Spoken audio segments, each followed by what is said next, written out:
Hello, softball fans, and welcome to Jack Glendale Stadium here in Raleigh, North Carolina, as the Michigan Wolverines take on the Wolfpack of NC State. We saw earlier today the Michigan Wolverines took a loss to the Notre Dame Fighting Irish by the tune of 6-3. Leo, what can Michigan do different in this one to go 1-1 on the day? Well, it's going to start in this circle. Megan Betza getting some well-deserved and much-needed rest. Tara Blanco getting her first start of the weekend in the circle. We saw Michigan fall behind early 4-0, and the Wolverines can't afford to have that again. You can't put your offense in too big a hole to climb out of. The Wolverines ultimately unable to overcome a 6-run performance from Notre Dame. Blanco's going to look to dominate in the circle. We know she has the stuff, maybe not as good as Betza, but certainly can shut down this Wolfpack attack. The Wolverines had no trouble dismantling the Wolfpack yesterday here in Raleigh. And this is the second time the Wolverines have faced the Pack, as they won the first matchup last night by the tune of 12-5 in a 5-inning run rule mercy. As Tyler Ross starts to the plate, we are underway. And the first pitch of this Big Ten ACC Challenge from Tara Blanco is a ball outside. She'll have to get a sense for the strike zone early on. Get used to the circle surface. Of course, the landing spot seemingly different each and every location you pitch from.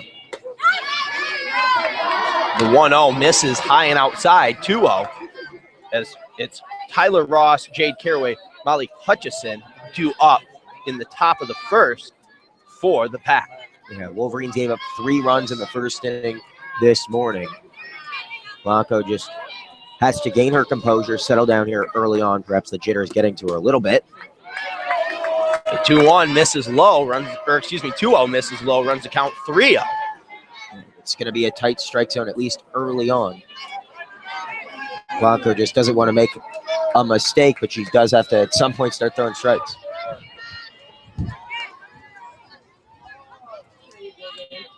And the 3-0. Called a strike down the middle of the plate. 3-1 now. Tyler Ross certainly looking for something good to hit here. So it's going to be a delayed strike call that we can expect from home plate umpire today.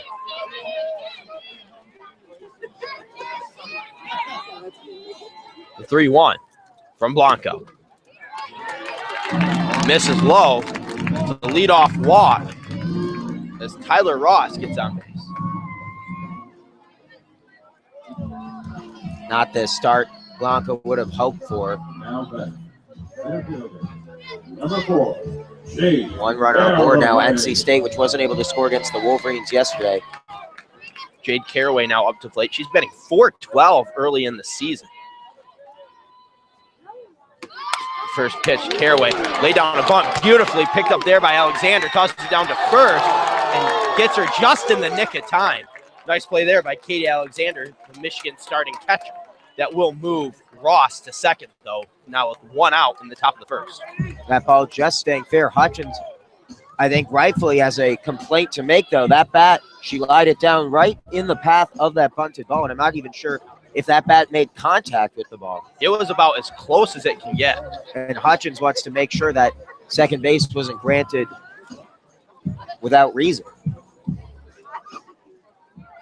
Because best case scenario is they move the runner back, but it doesn't appear Hutchins' claims are going to be granted. But I do think she had a case, that bat perhaps interfering with the bunt. It was a really well-placed bunt. She just has to get the bat out of the way. And so things will stay the same, and that will bring up the catcher, Molly Hutchison. Adding in that third spot, the second righty that Blanco will see today. First pitch to Hutchison, high, ball 1.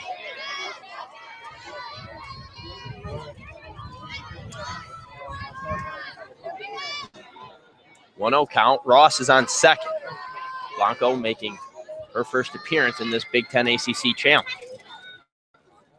The 1-0 comes inside, just close enough for a strike, 1-1.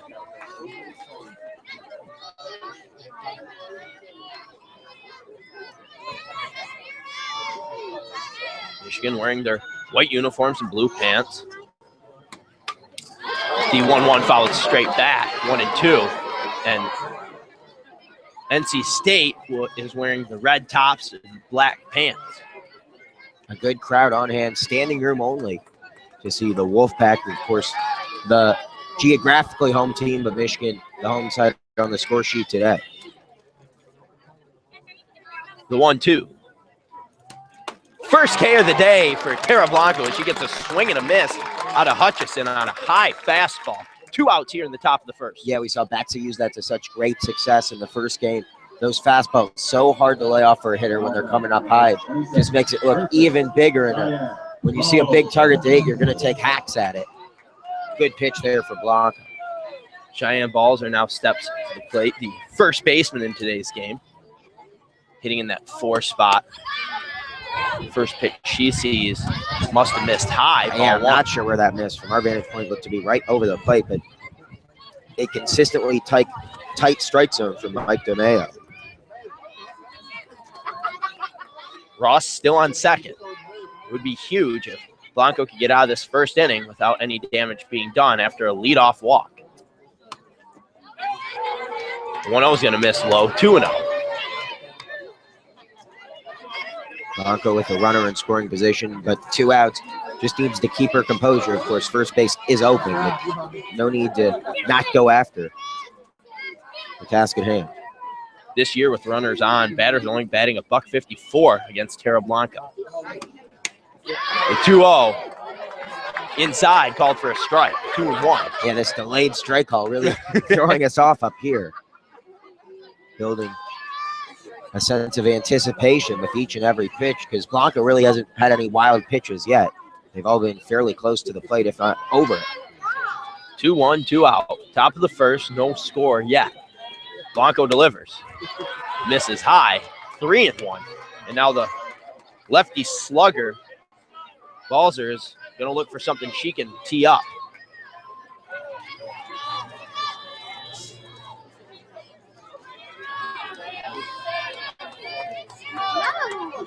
Infield and outfield playing normal depths.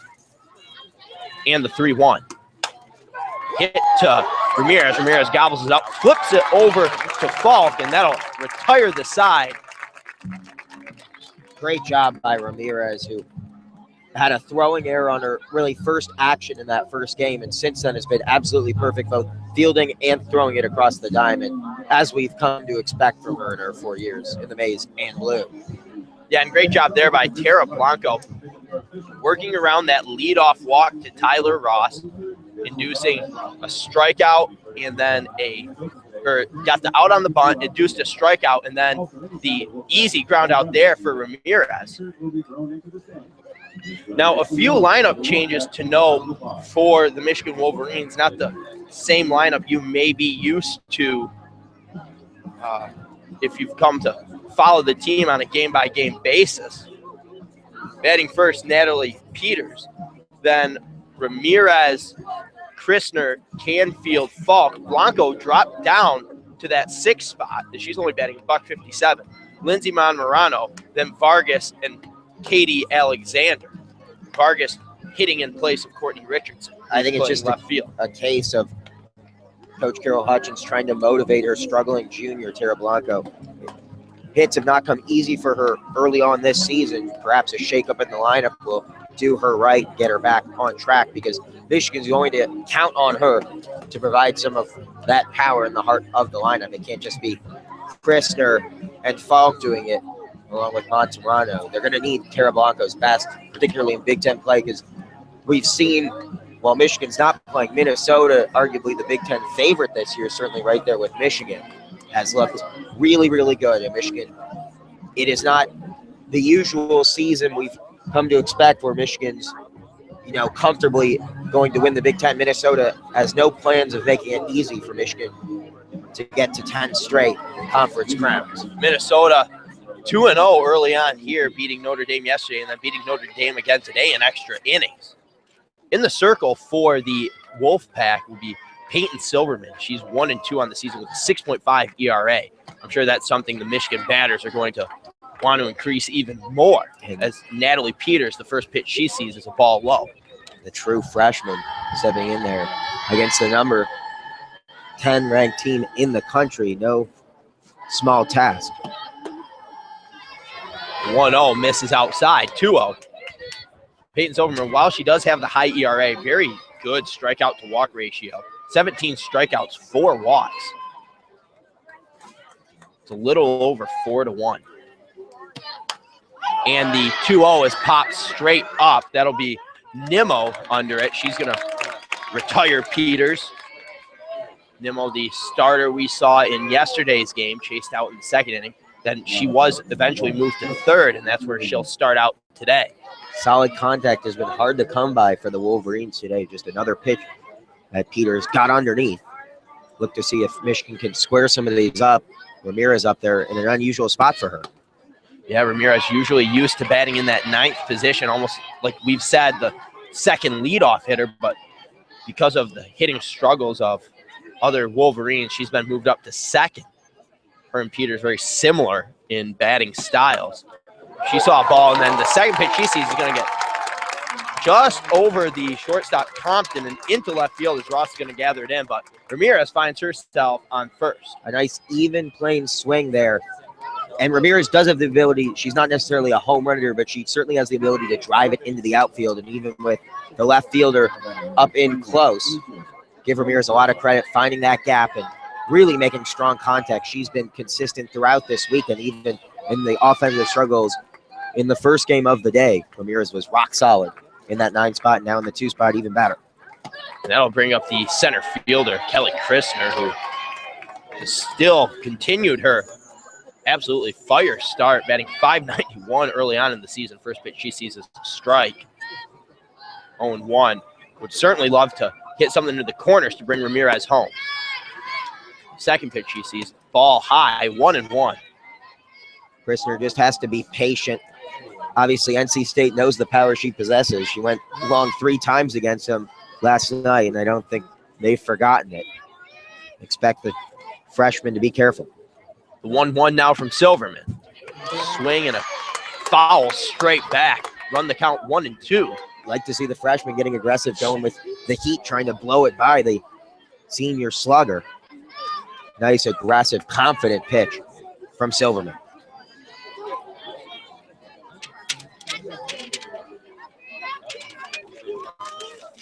Now the 1-2. Driven left field. Does it have the legs?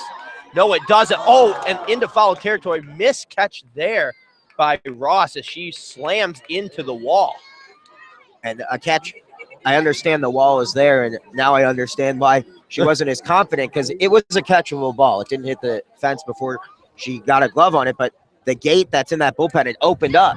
She was, I think if that had a little less give, that's a catch she probably makes, but she collides with the fence and the hard wall gives in, and it's just a really tough play to make. And it gives Christner a second opportunity. And let's see if Christner can make Silverman pay for the error of her teammates. The 1-2. Misses outside. Counts even now at 2-2. Yeah, well outside, ahead in the count. No need to put something over the heart of the plate that Christner could drive. We saw 2 pitches ago, even going opposite field, she has the power to take it deep. Ramirez, one of the fastest runners on this team. We have yet to see her attempt to steal second in this tournament. The 2-2 fouled off on the right side towards the first base dugout of NC State. Nice inside pitch up at the hands of Christner, forcing a defensive swing. But that's something Christner is very good at, is defending that home plate, giving herself a chance to get a mistake pitch that she will blast out of here. Potential put-away pitch. Driven straight back up the middle. Hits second base. Takes a high hop, but it will be pressed in there by Caraway. And a great play by Caraway, playing as soon as that ball was hit, and it was hit very hard right back up the circle. Unbelievable that Silverman was able to avoid contact with it. Hit second base, and I thought Ramirez would have a chance to turn, but Caraway was right on that ball, not allowing Ramirez to advance to third. Still, Michigan cooking here early with 1 out. And they'll put Ramirez on second, Christner on first, and bring up Faith Canfield. Interesting to see how it changes. Tara Blanco usually hitting in this 4 spot, not tonight. First pitch from Silverman to Canfield, misses outside. Canfield jumps to an early lead in the count, 1-0. An early chance to see if the lineup changes pay off for Carol Hutchins. 1-0. Must have missed low. 2-0. A bit inside, and inside pitches, particularly low inside pitches, harder to get a strike than a low pitch outside. Just easier for the umpire to see a point of reference to the batter's body. Canfield now ahead 2-0 can get selected. The 2-0 hit down the third base line, just foul. Yeah, just not clean enough contact, and also a bit ahead of that off-speed pitch. If that stayed fair, certainly would have been a run. As the speed of Ramirez is anything that gets to the outfield is almost a run for sure. Crowd really starting to get into it now. The 2-0 followed straight back, causing a few flinches to the fans behind home plate. Myself included. You don't really get used to the netting. We decided to move our broadcast location outside for this game. It's just too nice out to keep us locked up indoors in what's basically been a weekend work vacation for the two of us. 71 degrees and sunny in Raleigh, North Carolina today. 2-2 now from Silverman. Driven straight back up the middle, down. Ramirez is going to be coming around first. Christner going to third. Ramirez is going to score standing up. Christner standing up. And that is an RBI single for the sophomore, Faith Canfield. Well, it pays off putting her in the cleanup spot, and she does just that. A nice little liner into deep right center. Brings home Ramirez, moves Christner to third, and that was really a good piece of hitting. Really good contact from Faith Canfield. Yeah, it took something inside, was able to get her hands in and push it out towards the middle of the field. But I know the Wolverines, with their offensive struggles earlier today, they want to get a crooked number, get off to a really good start here in the bottom half of the first. And there's only one out. Runners on first and third now for Aiden Falk. First pitch she sees is outside, and then the delayed steal. They get the throw down to second, and smart play there by the Pack as they're just going to run Canfield back to first base. Yeah, that's just really good coaching, really good preparation, as Christner was waiting for them to get in that pickle and allow her to come home. Good job, though, by Canfield to get back to first base. The shortstop, Compton, never taking her eyes off Kelly Christner. That's the best case scenario, too. Send the runner back to first. Keep Christner at third. The 1-0 attempted bunt as now Canfield goes all the way down, trying to get in that pickle. And similar results as she's just going to get ran back to first base. And don't expect the Wolverines to stop doing that. There's really no reason, especially I thought they could have made that throw and still had a play. If nothing else, throw it to first and let her get ready to fire on. Christner no more than 2 steps away from third base. She doesn't have that kind of speed where a throw to first from basically 5 feet away. That last pitch was a strike, counts now 1-1. 1-1 outside. And a pitch out there. A pitch out there, 2-1. And the past 2 attempts, it looked like Canfield could have nabbed second if she ran hard all the way. But she is trying to get that pickle. And I like the aggressive strategy by Michigan. I even more enjoy the response, though, from NC State. 2-1, 1 out, runners on first and third. Aiden Falk at the plate. She fouls one back and off to the left.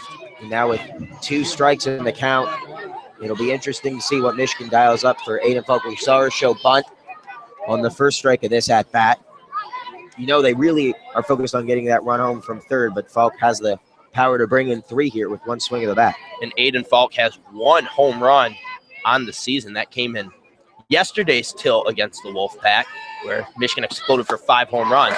And the 2-2, swing and a miss. First strikeout of the day for Peyton Silverman. Nice pitch there on the outside black. And that's the second time today we've seen Falk chase something out of the zone. We saw it against Notre Dame, and she's a bit too over-aggressive. I think Carol Hutchins likes the aggressive instincts from her lineup, but Falk just needs to regroup. She's a much more disciplined player at the plate than she's looked today. Up to the plate now, Tara Blanco, who just got bumped down to the 6th spot. Let's see how she responds to that.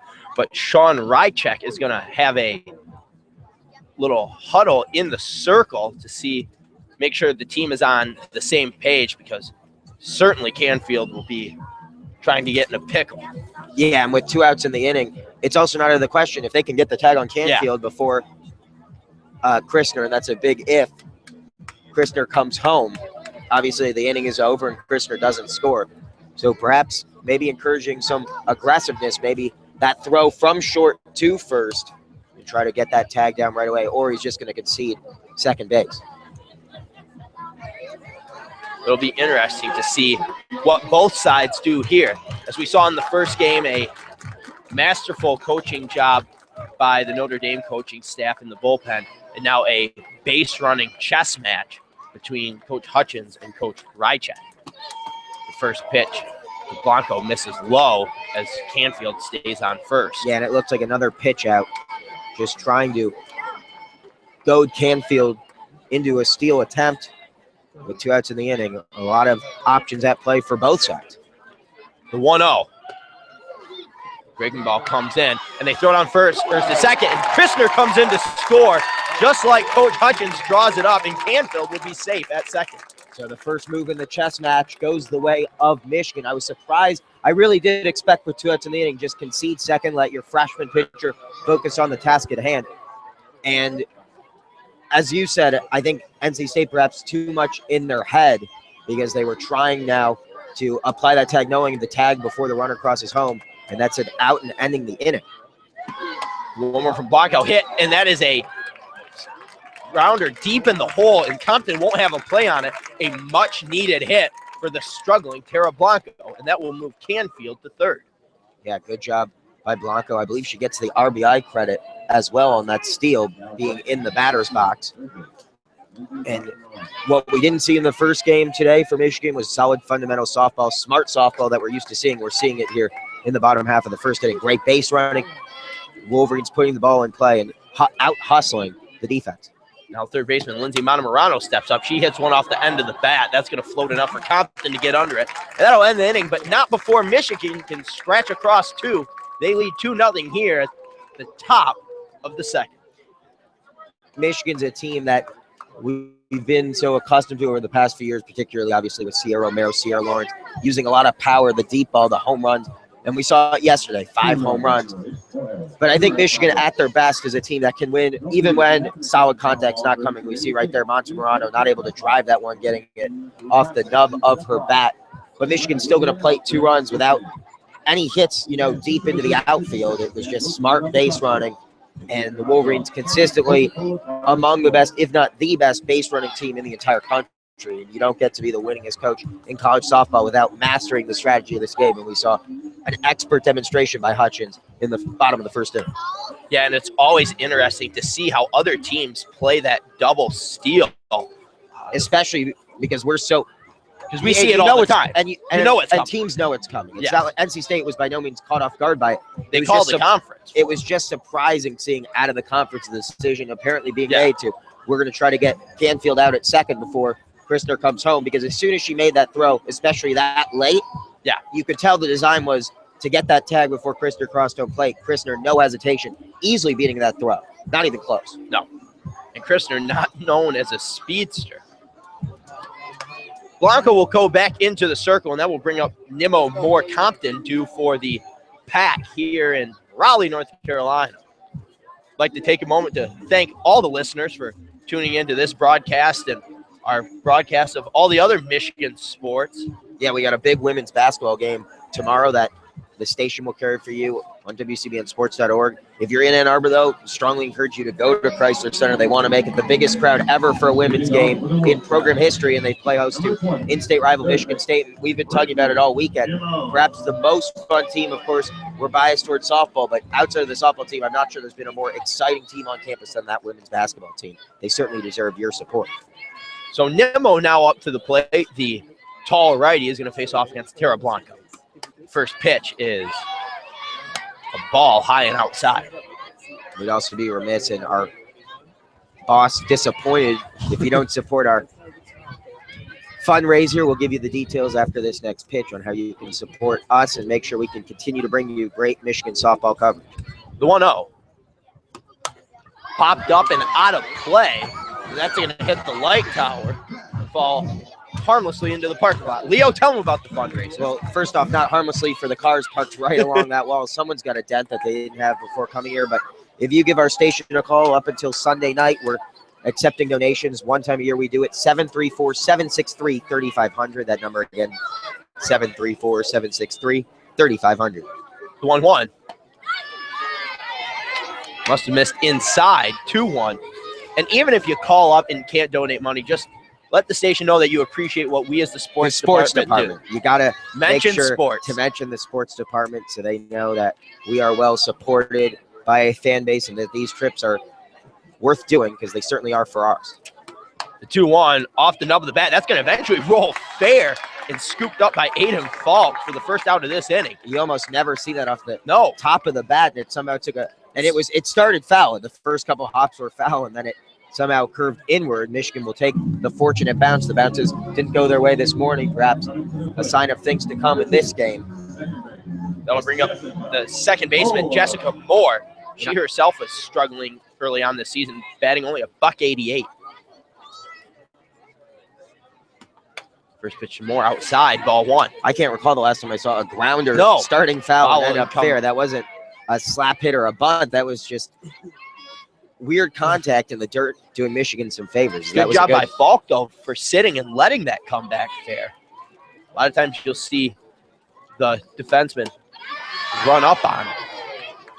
Not sure where that one missed. Yeah, the 1-0 looked like it came in right down the middle, and it looks like Katie Alexander has a few questions, too, for the home plate umpire. See where that one missed. Yeah, Bobby DeMeo, our home plate umpire for this afternoon's contest, has a very tight strike zone early on, at least. 2-0 now from Tara Blanco. Came in high, 3-0. And when you don't get the call you're looking for, it's hard to keep your focus, your composure, and I think we saw that there. Blanco now not throwing anymore. She's trying to aim and pick her spots, and that's not the situation you want from your junior pitcher. The 3-0 misses low. That'll put Moore on first base.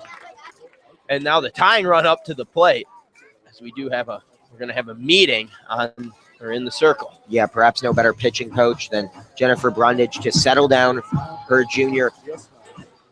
We talk all about Megan Betza, obviously the best pitcher on this lineup, if not the best pitcher in the conference or even the nation. Tara Blanco, though, and we've seen this particularly once you get to NCAA tournament play or even in the early season tournaments that Michigan depends on to improve their RPI and put themselves in a position to host those super regionals. You've got to have a good number, too, because when Michigan goes out to California for the next 2 weekends and are playing top 10 opponents left and right, Megan Betza can't throw every single inning of those tournaments. Blanco's going to have to bring her best stuff, and we've seen at times her really be a good complement to Megan Betza, who's had a good secondary complementary pitcher throughout her Michigan career and in her final season. Blanco, perhaps in line to be the ace next year, has to show she has the stuff throughout this season to earn that job. And so far today, we know that Blanco throws off speed, but we haven't seen much of it today. They'll bring up Compton, the shortstop. First pitch she sees low, ball 1. 5 straight balls for Tara Blanco. And the last thing she wants to do is give a pitch right over the heart of the plate to Blast, but at some point she's just going to have to get something over the heart of the plate. Let your defense make a play. And get your confidence back. That one right over the heart of the plate for a strike. 1-1. Good pitch, good response after 5 straight balls. A confident pitch right over the heart of the plate. Moore, not a base-stealing threat. She has yet to attempt to steal this season. The 1-1 comes in, belt level down the middle of the plate. Run it, the count 1-2. You missed it. I don't know what the Wolfpack mascot's name, but he came and gave you a little visit. We got to find out his name before the end of this contest. Wolfie? That seems too cliche. Now the 1-2 from Blanco. Line straight back up the middle for a base hit for Alyssa Compton. The first hard contact we've seen today and well dealt with by Compton, sending it right back from whence it came. And NC State in business, really for the first time against Michigan this weekend. And that's a stroke that the coaches just dream about. Belt level, fastball, sending it right back where it came from on a line drive. And I did worry that after throwing 5 straight balls, would Blanco be a bit too urgent to just get some strikes in her favor? And I think that was the case there. Belt high, fastball, not a lot of movement on it. And as you said, basically put on a tee for Compton to drive, and she did it. Kubzak now up. She's the designated player hitting in place of Silverman. First pitch she sees outside corner, going to grab enough black for a strike there. And Mr. Wolf, I can confirm, is his name. We saw Mrs. Wolf at yesterday's contest. Mr. Wolf here today. Big fan of the sailor hat he wears atop his furry head. Softball is a family game.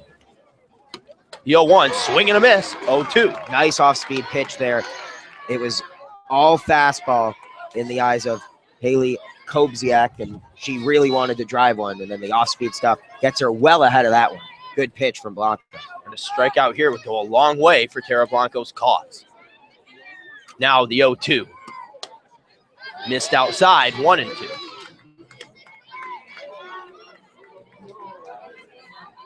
Blanco still has one more pitch to waste. She doesn't have to force the issue on this one. Moore on second, Compton on first. Blanco in a bit of a jam in the circle. The 1-2, fouled straight back. A good hard cut, just getting a little bit underneath that was Kobziak. A good pitch to hit, though.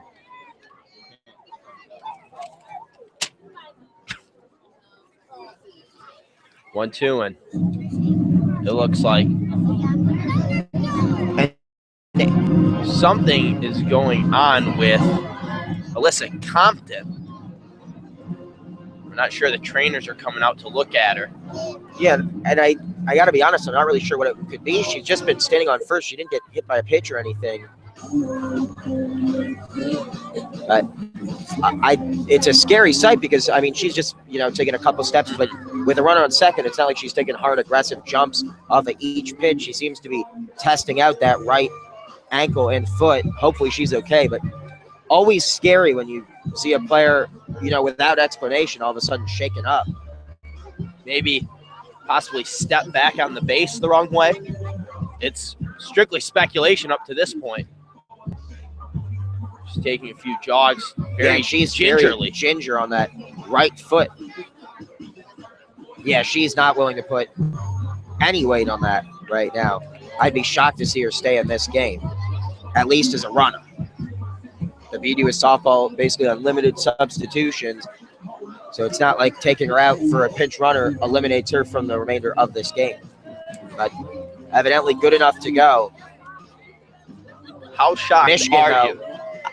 I'm surprised. I think Michigan's going to have an opportunity to, test their arms. If this one gets in the gap, she is not going to be able to get all the way home from first base with the limited weight she's shown. Even a hard hit ball into the outfield might draw a play at second base. Back to play, the 1-2 now. Cubs in. Swing and a miss, strike 3, as Tara Blanco picks up her second strikeout of the day for out number 2 here in the top of the second. Really nice pitch from Tara Blanco. Again, going off speed off the outside part of the plate, draws the chase and gets her strikeout, a much needed one. Now, just one out away from getting out of the jam. That'll bring up Prickett, the right fielder. Slap hitter. That'll bring Montemurano in more than halfway, closer to home than third base. Avery Ramirez has to be heads up to cover third for a potential steal. Montemurano, such quick instincts out there in the field, can afford to play very tight end towards the base. First 2 pitches that Prickett's seen, both balls, so the count is 2-0. Just once again want to praise the crowd here. Of course, we love our listeners, but a great crowd on hand, sold out, standing room only, and I think that's the impact of Michigan softball. Is fans from across the country want to see this team play when they're in their area. The 2-0 and just a little Texas leaguer over the head of Abby Ramirez. Everyone will only move up 1 as Richardson was playing in tight. Nice job by Richardson to limit the damage, but that will turn up the top of the order as Tyler Ross now is batting bases loaded, 2 outs. A great play by Richardson, though, to get that throw in quickly, not allow the runner to advance from second to home. And like you said, anything in the gap now with Compton on second base with that tender ankle. It'll be interesting to see how aggressive the coaching staff gets with her running the bases. And the first pitch to Ross This is low, ball one. And again, Blanco, she doesn't have to try to do too much here. Yes, the bases are loaded, but it's still 2 outs in the inning. She just needs to focus on the task at hand, and that's the batter in the box. Don't worry about anything else. They're not going to try to steal home with the bases juiced. Can Blanco get out of the jam? She put herself in. The 1-0. Liner to second baseman, backhanded there. Flipped over to Ramirez, and that'll end the threat and the inning. Tara Blanco gets out of a bases-loaded 2-out jam as Michigan keeps their lead at 2-0 heading into the bottom of the second. And that'll be big for Blanco's confidence going forward, knowing you have such solid defense behind you. Faith Canfield with some great glove work and makes the smart play with force outs at all 4 bases. Just a nice little flip over to Ramirez to get her pitcher out of a jam. And that does so much for a pitcher, though, when you just know if a ball's in play, my defense is going to do everything they can to get out. And a thing to note for the Wolfpack, Will Compton come out. She was the shortstop with that ankle. Not sure how much room she can cover.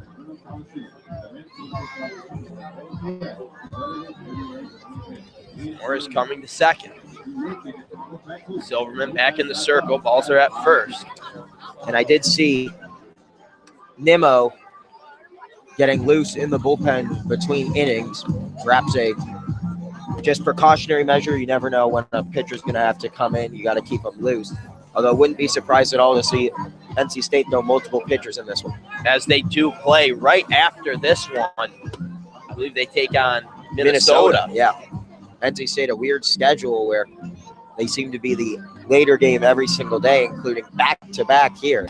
The Big Ten teams have gotten split in today's doubleheader, while Notre Dame played both the 10 a.m. and the noon game. Nimmo is on third, but there is still no shortstop for the Wolfpack. And that seems like it would be a problem. I don't think you want to handicap you yourself with just 8 guys in the field. I guess you have to test Nimmo's range at some point. We're still waiting for a shortstop, a bizarre, perhaps, strategy decision. I'm not really sure what to make of. Maybe a bathroom break. Yeah, I don't know. Well, and here comes Compton out to her shortstop position. Yeah, perhaps some equipment adjustment or something. Or maybe just building anticipation to make our broadcast a little bit better. Exciting to see the will they, won't they of 3 or 4 infielders. That'll bring up Amanda Vargas will lead off this bottom half of the second inning. We'll go Vargas, Alexander, then back to the top of the lineup in Peters. Michigan leads 2-0. Silverman delivers outside. That's missing, that outside part of the plate. Such a close call, but we've seen that strike zone extremely tight early on. And the first time that these two teams matched up, the strike zone was very liberal. Ooh, and Vargas is going to take one, it looked like to the back of the shoulder, maybe got some of the helmet. Yeah, I was hoping. I mean, she has that big left elbow pad, and you see that so often in softball because coaches want players to wear pitches when they have the opportunity on that lead elbow, but I don't think it caught her there. I think you're right. It caught that shoulder blade. She appears all right, just trying to loosen up the arm. I think the noise we heard, it looked like it might have got the bottom of the helmet. Either way, she's good to go, and you bring out the speed now, and Nikki Wald. Nikki Wald now on first, taking the spot of Amanda Vargas, who took one for the team. Such a luxury to have Nikki Wald, who really throughout her career has essentially functioned as a base running specialist. In her junior year, she's really only been called on to be a pinch runner, and at times she's been a extremely advantageous one. That'll bring up Katie Alexander getting her first plate appearance of this tournament. She's 2 of 1 on the season. Swing and a miss out of her on an off speed. Nice pitch there by Silverman. She was looking fastball, did not get one. Will Hutch use the speed of Wald, or will she trust it to Katie Alexander to move her over? And a bunt shown from Alexander. Can't get it down. Fouls it straight back. Yeah, high fastball there. Really hard to deal with for a bunter. And Wald is being called out, maybe leaving the base too early. Yeah, it appears to be the call, and you never see that from Nikki Wald. Such an experienced base runner. So that'll clear the bases now, and Katie Alexander has 2 strikes on her, no one on base, and 1 out. Carol Hutchins displeased, as is Bonnie Thal. Not much of an appeal process, though, in the game of softball. Fouled straight back at us, drawing a flinch from Leo once again. Listen, I don't want to go home tonight with a concussion. I'm going to do whatever I can. You never know if these nets could break. I'll take my chances. 0-2, nice job there, though, by Katie Alexander to spoil a potential strikeout pitch. Now the 0-2, swing and a miss. Another strikeout for Peyton Silverman, her second of the day, keeping pace with her pitching counterpart, Tara Blanco. Great pitch there by Silverman, well outside and low. But she senses the aggressiveness of this Michigan lineup, and she's been taking advantage. Really settling down since that first inning. And I'll bring up the leadoff hitter, Natalie Peters. She popped out last time up. Popped into foul territory to the third baseman. First pitch she sees outside, ball 1. Lights just turned on here at Dale Stadium. Inside, ball 2. Peters getting that running start, trying to get that slap into play. Good patience, able to hold off that one. The 2-0 now. Silverman checks the wristband, gets the call. The wind-up delivery misses low, 3-0. This is where it's especially frustrating to have that leadoff runner called out for leaving first base too early on the steal attempt. And like you said, something you don't see out of Nikki Wald, who's used almost exclusively for base running. Yeah. The 3-0 misses inside. That'll be a walk to Natalie Peters, who she herself can use her speed. Yeah, and I'd like to see Michigan get aggressive here, try to get a steal, continue to test the arm of Hutchinson. And that'll bring up the slap hitter, back-to-back lefty slap hitters in Peters, and now her counterpart Ramirez to the plate. She's 1 for 1 today. She had that line drive into left field. Like you said, Ramirez can drive into the gas. She taps 1 to third, scooped up there by Nimmo. Nimmo flips to first, and that'll end the inning. Good job by Silverman there. Did not let the Wolverines get anything going with 2 outs. Michigan, though, at the end of 2, still leads 2-0. Nimmo had to be perfect on that tapper. She was aware of the speed Ramirez possessed. No hesitation, charging that ball fearlessly and firing it with a step or 2 to spare. Blanco back in the circle for the Wolverines.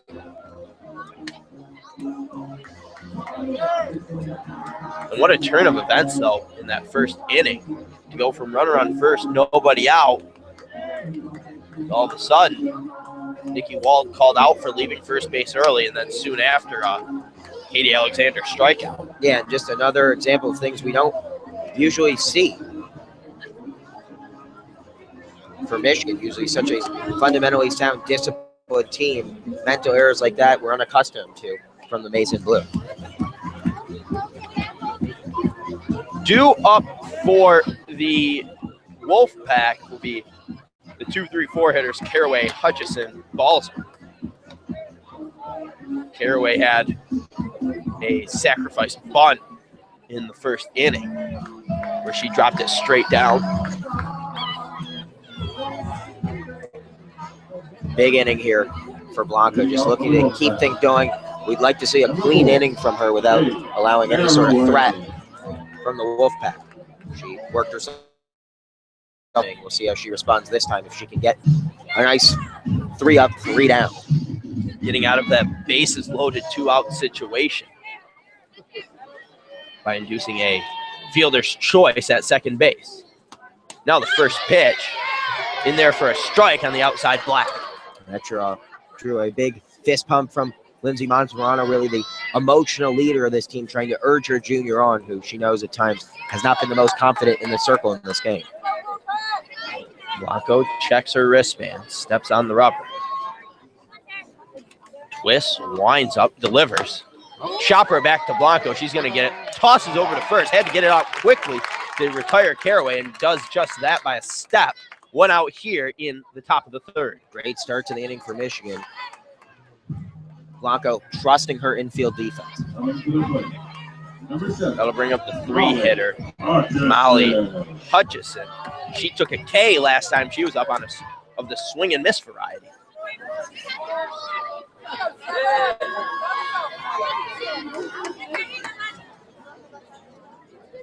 The first pitch. Must have missed low, drawing some thrown up hands from Coach Hutchins in the dugout. A smile from Tara Blanco, as that one couldn't have missed by a whole lot.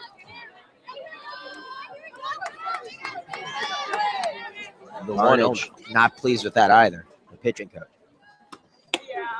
That one misses high, and that could be, like you said earlier, maybe the frustration if you're not getting the calls when you hit your spots. Yeah, and it has been an unusually tight strike zone in the 3 games we've seen. In the 3 games we've seen, including both of Michigan's.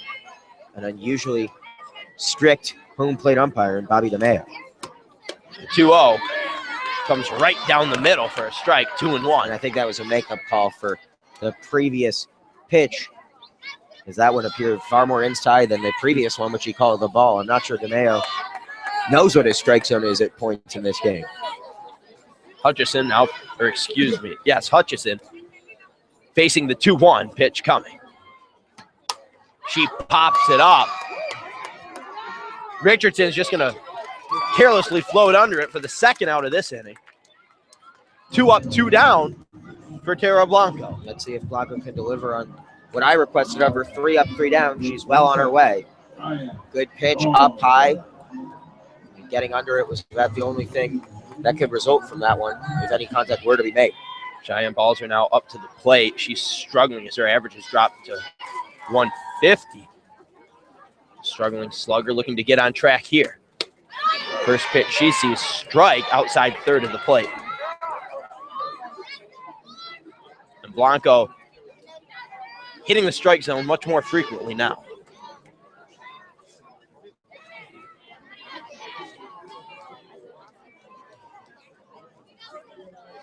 The 0-1.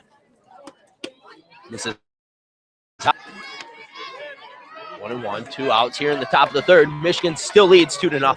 It's been a much more confident Blanco, though, this inning. She seems to be starting to get a command of what pitches are working for her, which are not, as well as the strike zone and how she can use it to her advantage. Now the 1-1.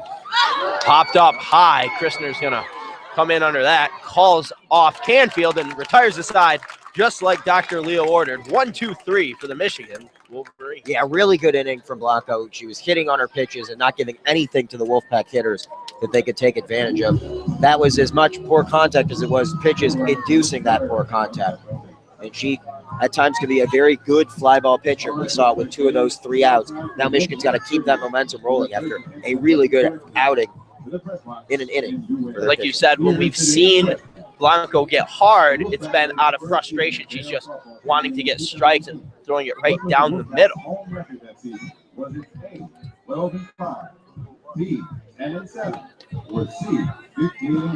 Silverman back into the circle for the Wolfpack.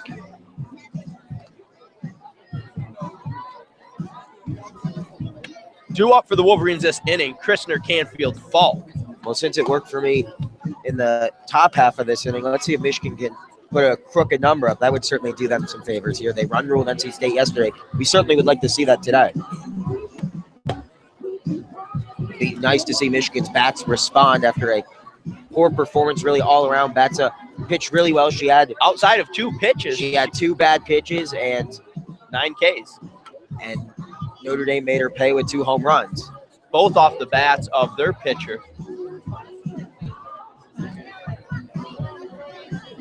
Courtney Richardson.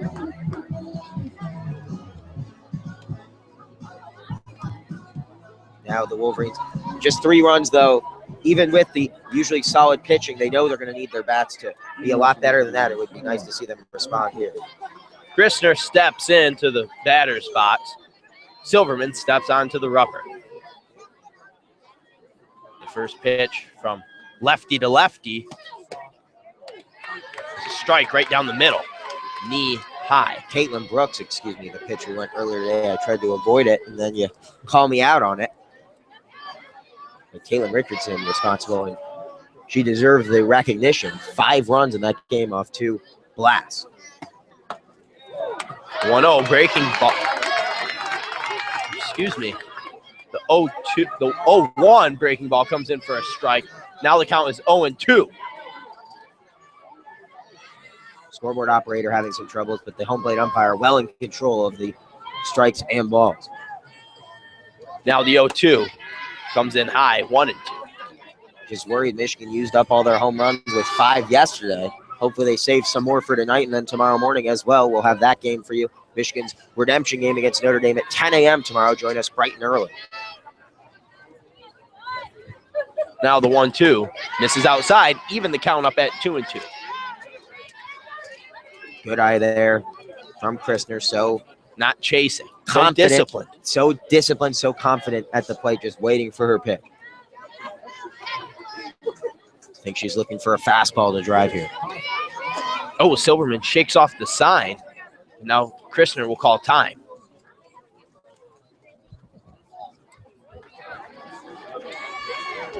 Hutch asking what the count is, asking if it's full or not.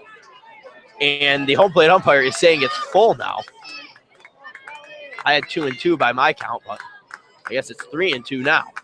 The payoff pitch fouled down the right field line and out of play.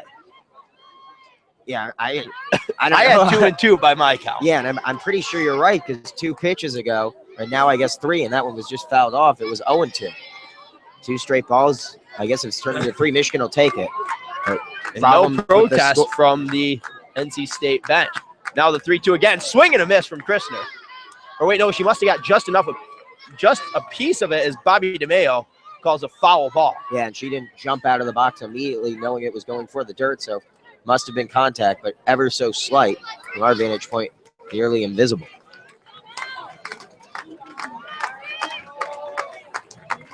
Third money pitch in a row coming from Silverman as she shakes off the first sign. She steps off the rubber now. And now time is called as Hutchison is going to go talk to her. Must be getting the signals crossed. Yeah, got to get your signs in order here against the dangerous Christner. Can't make a mistake, that's for sure. You'd much rather give her first base than give up a home run, that's for sure. Most coaching circles would agree with that.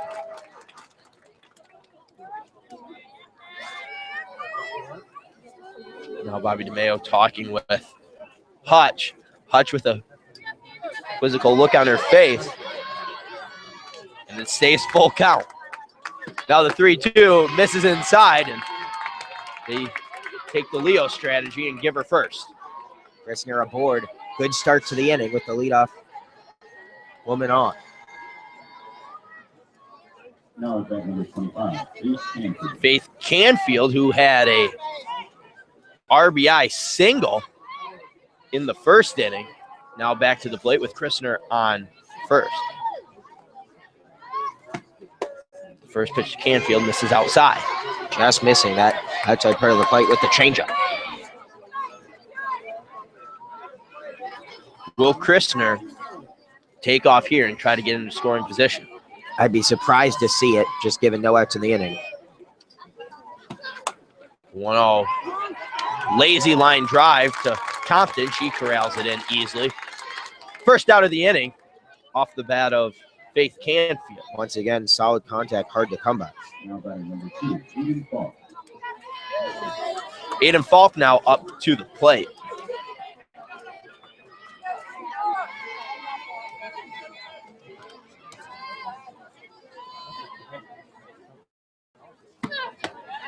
First pitch to her outside.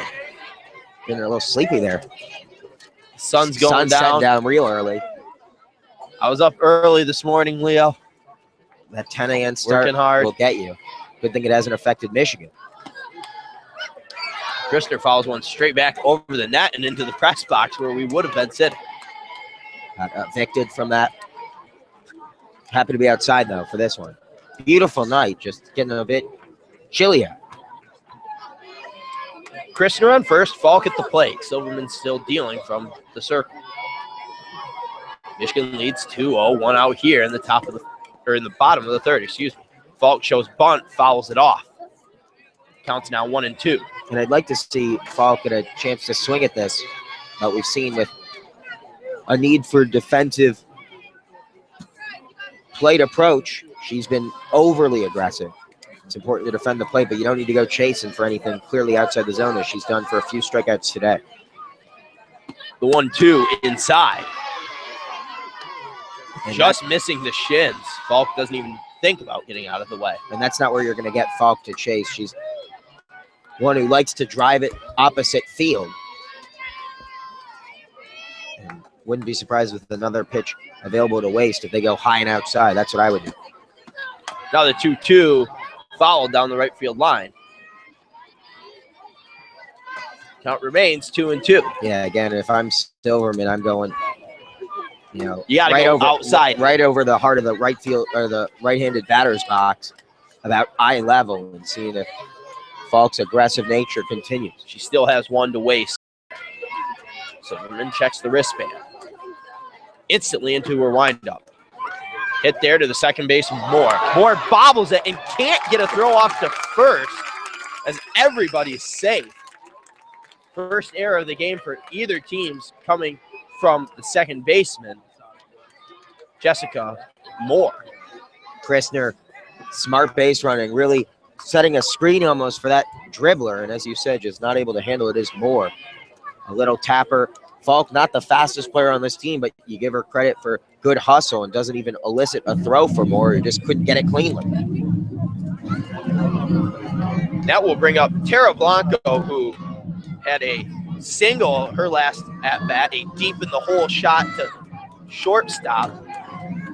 Hopefully now looking to continue or put together another hit to get a little hitting streak together to raise that average up. The crowd's starting to sense the urgency here. Runners on first and second, one out. First pitch to Blanco in the dirt. Can't get corralled in there by Hutchison, and that'll move both the runners up. Now runners on second and third for Tara Blanco, trying to help her own cause. Now that changes things. First base open and moving Blanco down. She doesn't have the usual support around her. We're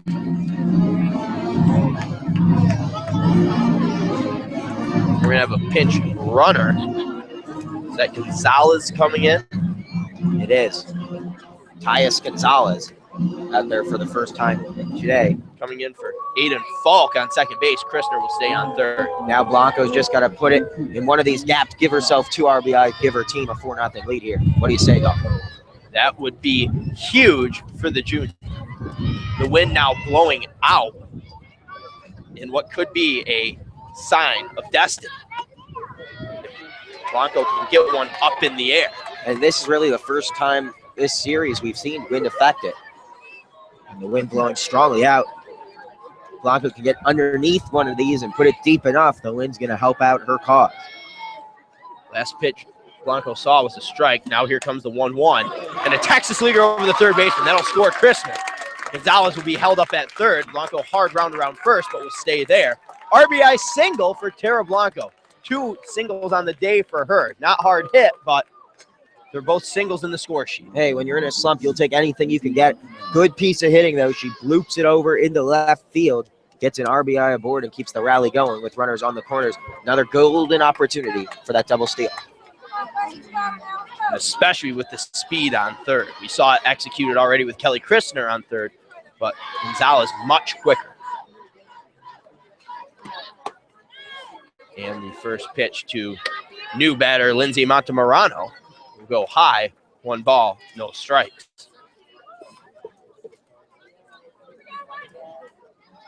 I love watching Michigan when they get aggressive running the bases. I'd love to see it here. Get Blanco to go to throw to second. The 1-0 over the outside third of the plate, called a strike, 1-1. Blanco has shown no signs of moving too far off first. Perhaps a sneak attack strategy from Carol Hutchins here. But I mean, you saw it work already once today. Why not use it again? Monty in the batter's box. Next pitch she sees low and in the dirt, 2-1. That would have been the one to run on as well. We've just seen NC State seemingly concede first base back to the steal attempter. Except for the one instance in which a run scored, Yeah. and they give up second. So I'm not sure what the loss is here for Michigan if they run. 2-1, bunt from Montemurano. In comes Gonzalez. She's going to get home. No one at first. The pitcher just throws it away. Here comes Blanco. She rounds around hard third, but will go back. As Balzer came charging in to cover the bunt, it was bunted straight back at Silverman. Silverman just turned and threw, and no one was home. Yeah, it's a difficult position with runners at The corners. the corners. You know a runner's coming home, so the catcher doesn't want to go out and make a play on that ball. The first baseman knows they have to come charge in. And the second baseman, though, is still trying to cover second, trying to hold that runner. None of that happening, and poor awareness knowing that first base isn't covered. You want to get that throw in time so you don't really have time to check and make sure someone's covering first. Fundamentally, you're supposed to assume someone's going to be there, but when no one is, you see really a throw go nowhere. And I was as surprised as you as they threw it over there. We're looking, and the closest NC State player is covered second base. There's kind of a pole in my line of vision, and I kind of peeked around it and just peeked further and further and just saw no one. Ineffective defensive strategy, leaving first base open for the throw. Fortunately for NC State, very tight walls towards the foul territory, so it couldn't go as far as to allow. Good hustle play there by Prickett to come in and limit that to only one run. Amanda Vargas will now step up to the plate with two runners in scoring position. Michigan up 4-0 now, one out here in the bottom of the third. You're listening to Michigan Softball Student Radio Network. First pitch to Vargas, high, ball one. I think it's safe to say we're the flagship station. I think we're the only station in the country that's going to bring you Michigan softball each and every time we have that chance.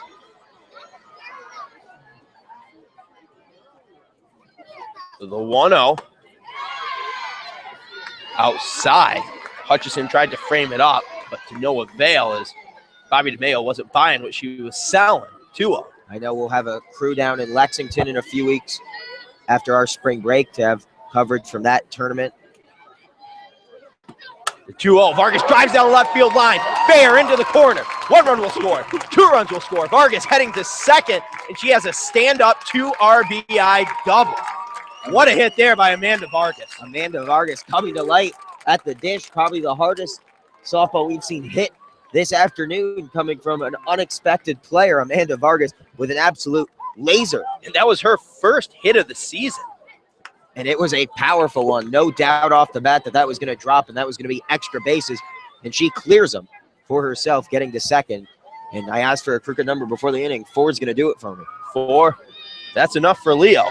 But with one out, I don't think it's enough for Michigan, with Vargas herself now in scoring position. Clearing the bases. Nice piece of hitting. Oh, excellent. As Katie Alexander is going to look to keep the momentum going. Silverman has given up 6 runs, 3 of which are earned. First pitch to Alexander. Missed, ball 1. Keep trying to jump on the freshman who's starting to struggle here, Silverman. She's going to give you pitches to hit at this point, you can be assured. The 1-0. Hit, driven down the left field line, foul. Just waiting for a fastball. Well ahead of that one. Silverman smart to go with the off speed. Michigan, she knows is going to look to be aggressive, and I'm hoping they continue to do so, because when those fastballs are coming, Michigan's driving them.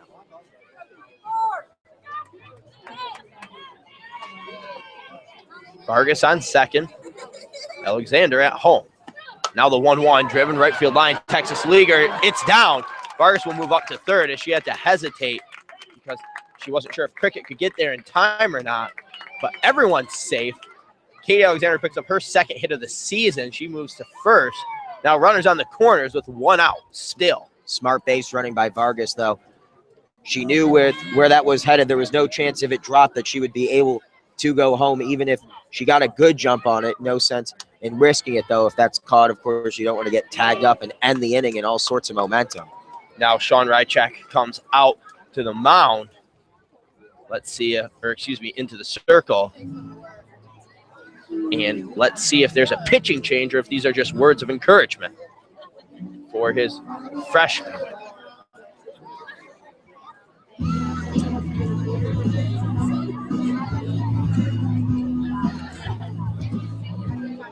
Natalie Peters, the top of the lineup, will be up next. Does Hutch got another double steal in her? Vargas can run.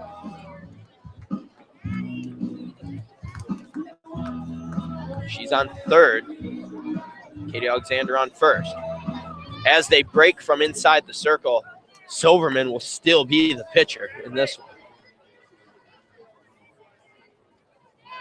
Bottom of the third, Michigan's hung a 4 spot thus far. Trying to get to that magical 8-run number. Silverman shaking off signs from Hutchison. Now the first pitch to Peters, slapped foul. That'll be down the left field line, 0-1. Peters trying to work with what the defense is giving her. Trying to slap it opposite field, but we see the left fielder out there, Ross, hugging that foul line, and also hugging that foul line. Big gap between the left fielder and center. Huge gap. Now the 0-1 and a bunt. Laid down perfectly. She goes and a flip to first in the dirt, but scooped there by Moore, covering from second base. Yeah, I'm surprised we didn't see either Vargas go home or at least elicit a double clutch. And it didn't appear that NC State was even looking home on that point. No. Vargas certainly had the green light. Maybe a missed opportunity there. But Ramirez, no one better at putting it in play than her. Abby Ramirez, like you said, now up to the plate. Runners on second and third. First pitch to her inside, ball 1. And with Christner, even though first base is open and as tough and out as Ramirez is, you don't want to face Chris. No. Ramirez, 1 of 2 on the day, has a single and then a ground out to the third baseman. That one way outside, 2-0.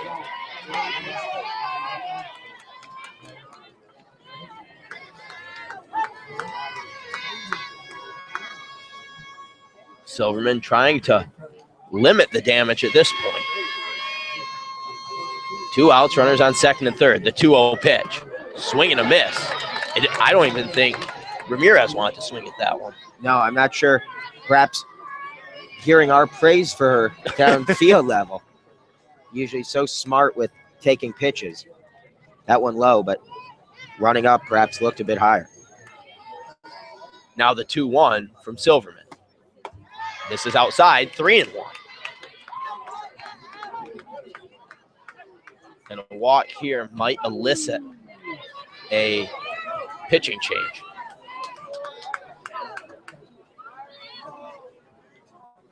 Silverman shaking off signs, goes with the second option, the 3-1. Hit at the shortstop, backhanded there. Did she get off in time? And she did. Perfect play there by Alyssa Compton to flash the leather, get it out cleanly and quickly over to first as that retires the inning, but not before Michigan can put up 4. And a great job fielding that one. So much pressure when Ramirez puts it in play because of her speed. However, we've seen both Notre Dame and NC State do a good job when she keeps it in the infield of getting her out in time, and that one was as close as it gets. A bang-bang play going the way of the Wolfpack. So Michigan extends their lead to 6-0 as we head to the top of the 4th here in Raleigh, North Carolina. What can the Wolfpack do to finally get to Terra Blanco? It hasn't been exactly the cleanest of games for the junior, but she's settled in, went 1-2-3 last inning. How can North Carolina get back? I think they have to start getting a bit more aggressive, try to get on her early in these pitches. We see Sean Rychek checking out the shoulder of Peyton Silverman. Yeah, we've seen a couple unexplainable injuries that have developed well after, any sort of play has occurred. She came off the circle and perhaps are just going over signs right now. Obviously, he has to coach up his freshman after giving up 4 runs in that inning.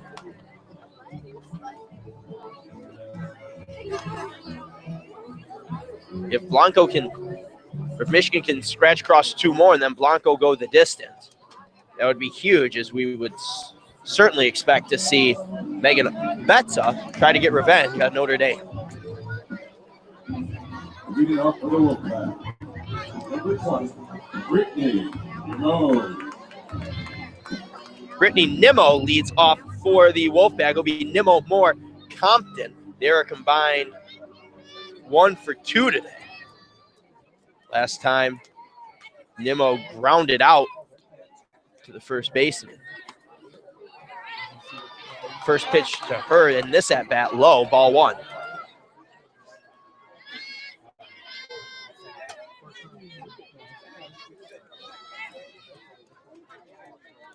Blanco steps onto the rubber in the circle.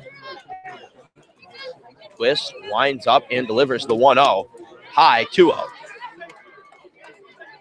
Just as I call for them to be more aggressive, we see patience on 2 pitches outside the zone.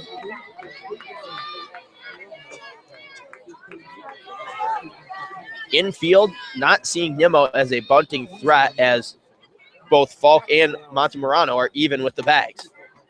The 2-0 high, 3-0 all of a sudden. And Tierra Blanco kicks some dirt over the front of that circle. Like you said at the beginning, each circle a little bit different from place to place.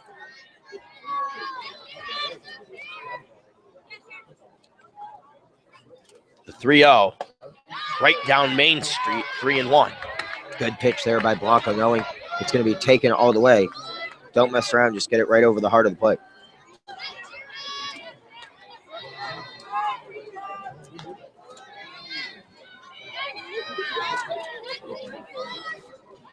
The 3-1 from Blanco to Nimmo. Misses low, ball 4. Runner aboard, NC State. I don't think down 6-0 can afford to play small ball. Expect to see these hitters keep on swinging. Third walk of the day issued by Tierra Blanco. Now back. Number 2, Jessica Moore.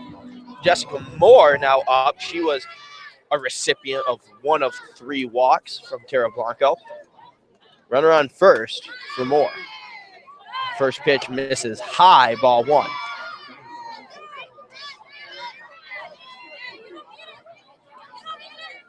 Like you said, they can't expect small ball to be played. Montemurano playing even with the bag.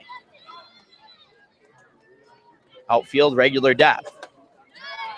1-0 misses high, 2-0. Yeah, that was a close pitch. I thought Blanco would get the benefit of the doubt there. Starting to struggle with that command. She's got to regroup.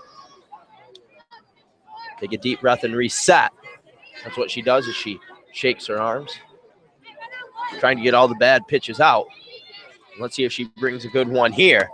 She does, as a swing and a miss out of Moore. Just the response we needed to see from Blanco. Blanco looking into the dugout, getting the signs, checks the wristband. At the back of the circle, now walks up to the rubber.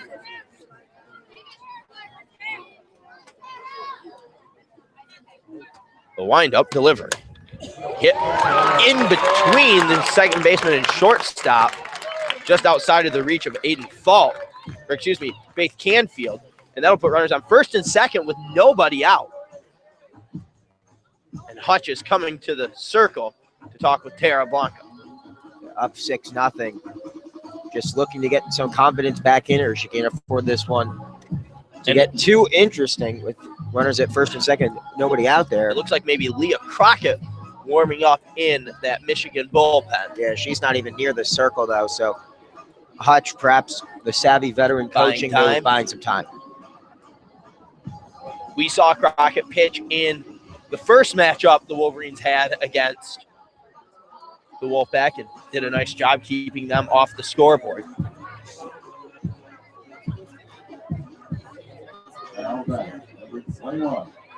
Now up to the plate, Alyssa Compton. She had a single her first time up, raising her batting average to 200. Blanco has gotten out of jams in this game before. Let's see if she can do it again. First pitch, a strike on the outside black of the plate. As that wind picks up, it's now blowing in. It's especially chilly for us outside here. I'm this doing evening. all right.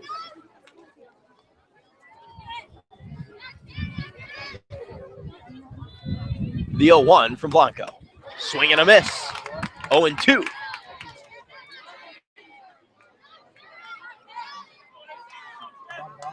Alexander popped out of her stance quickly, maybe thinking a potential steal from Nimmo, who's on second.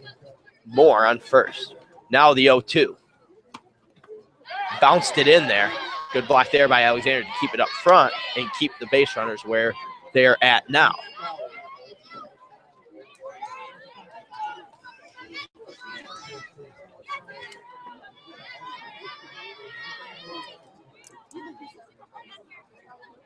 Tara Blanco delivering on the 1-2. Misses outside, 2-2.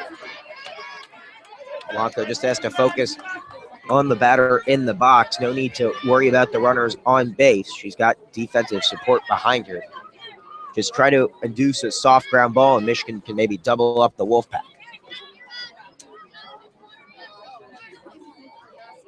2-2. Foul down the third base line. Yeah, Michigan, I think, catching a break there, just a little behind that one. Very close to being driven by Jessica Moore down that left field line.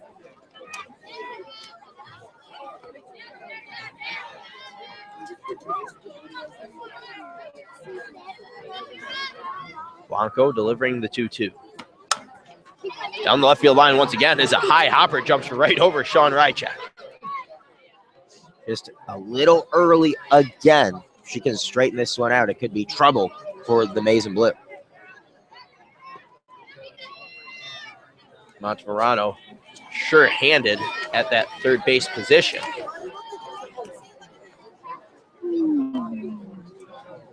The 2-2 once more. High runs the count full. She had a pitch to waste, and she does so there. Now with the count full, you have to be defensive at the plate if you're Moore, but you also don't want to chase anything out of the zone unless you know you can make some contact on it and put it out of play. And if she intended to waste that pitch there, you'd like to see that get down a little bit more, as that brought Alexander out of her crouch. Now the payoff pitch. Driven to right field. Ken Peters get under it. She catches it in foul territory. Tagging up is Nimmo. She gets to third on a slide. No one was covering second. And Moore started to head there. Yeah, Moore needed to be aggressive there and add for second. There was no one covering it. And at the very worst, you induce a throw that's going to bring a runner home. But Falk smartly gets back there, preventing Moore to move up. And now the double play is certainly in play here. And credit Montemarano as well, just charging but never really having the intent to throw it.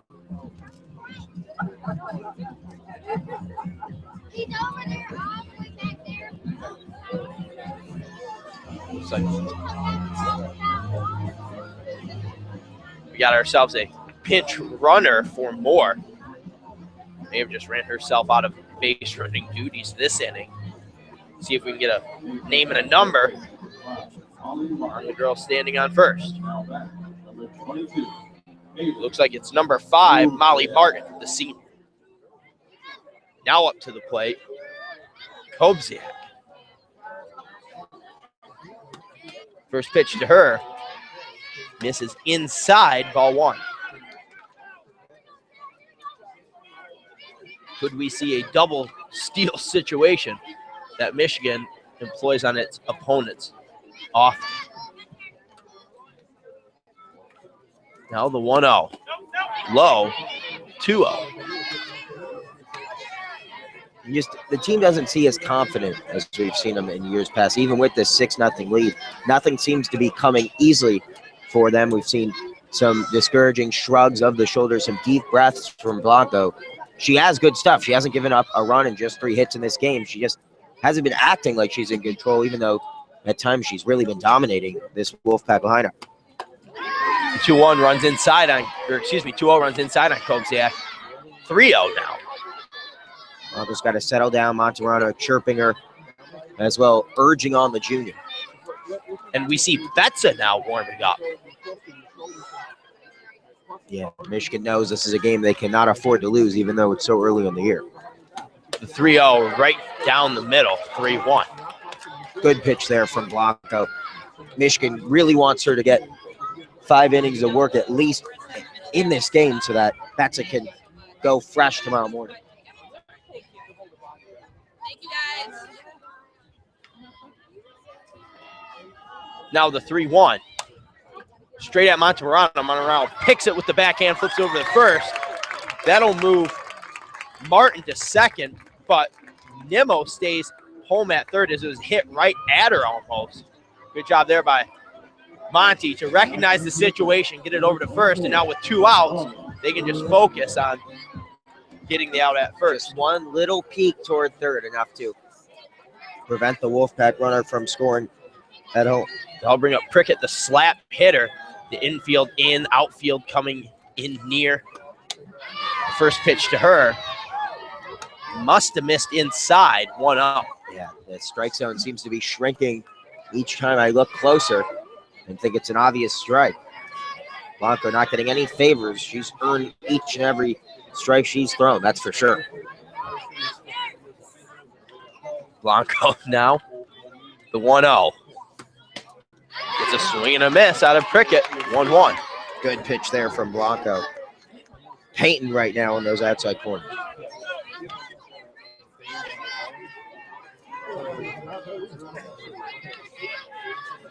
Blanco trying to get out of a jam that started with runners on first and second with nobody out. Now there's runners second and third, 2 outs. Here in the top of the fourth, Michigan leads 6-0. The 1-1 misses outside, 2-1. Blanco appears eager to continue to test that strike zone on the outside part of the plate. Crockett is no longer warming up in the Michigan bullpen. It is now just Megan Betza. The 2-1 from Blanco. Misses, 3-1. Yeah, and I think Hutch is going to have a quick hook if a run's given up here. Because Blanco clearly showing no confidence right now. Just laboring through these at-bats. And like you said, Blanco, it seems as if she's aiming and not just pitching. The 3-1 to Prickett. And a slapper to Falk. Falk flips it, or excuse me, to Canfield, flips it over to Falk. And that will end the inning and the threat. Tara Blanco keeps the Wolfpack off the scoreboard once more. Michigan leads 6-0 as we head into the bottom of the fourth. And Blanco, always a pretty quiet, reserved player out there, rarely shows emotion. Once again, calm, cool, collected there. It's 4 zeros across the board, but you wouldn't know it from her expression after each time she gets herself out of a jam.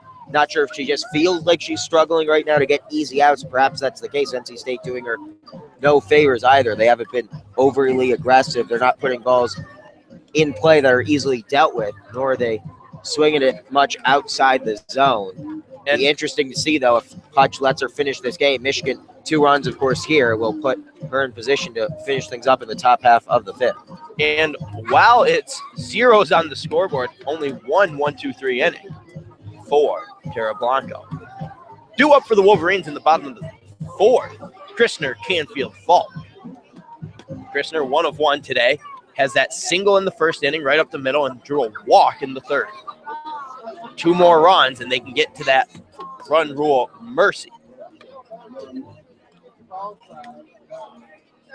Gotta be honest, I've been enamored with Mr. Wolf since he made his first appearance. Every time he's around here, I look at you, you're looking at him. It's that sailor hat. I took a peek at it, and we can't do it justice describing it on air. It's a little ragged at this point. It's certainly not one that's updated every year based on some of the It's got character. evident stains. It has character. He's also a very good dancer. Silverman back out in the mound. Let's see if Michigan in the circle. could really use 2 runs here. It's getting a bit cold for me. I'd like to see this one end in 5. Michigan, though, will take a win any way they can get it. A much different game than we saw yesterday, though, when the Wolverines dominated, winning 12-0 in 5. Oh, Christner whiffs big at a changeup. Good pitch there by Silver. Maybe suspecting Christner expecting a first pitch fastball. Yeah, in her mind, fastball. When it didn't come, she didn't seem to hesitate anyway. Now the 0-1. Fastball this time misses outside, 1-1.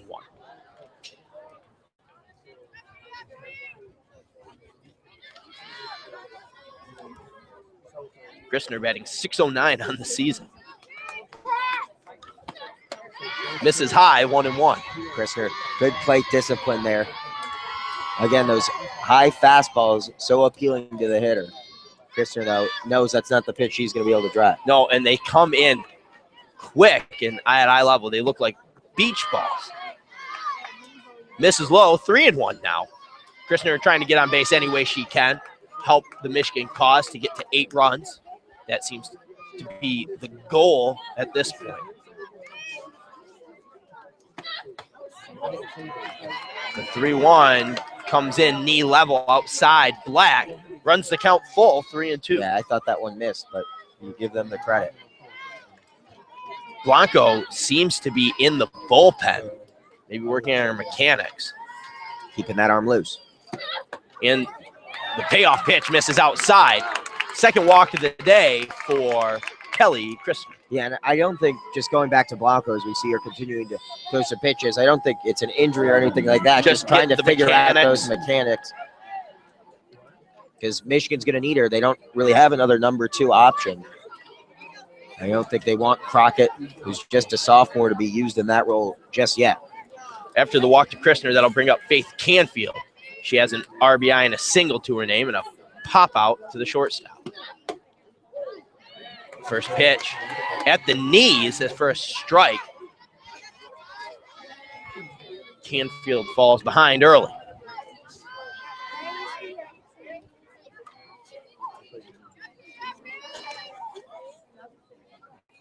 The 0-1 fouled straight back and out of play. Some screeches from the crowd there. Wow.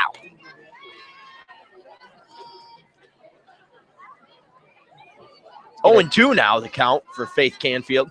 Let's get a 2-run shot here. Send us home early and happy. And happy indeed.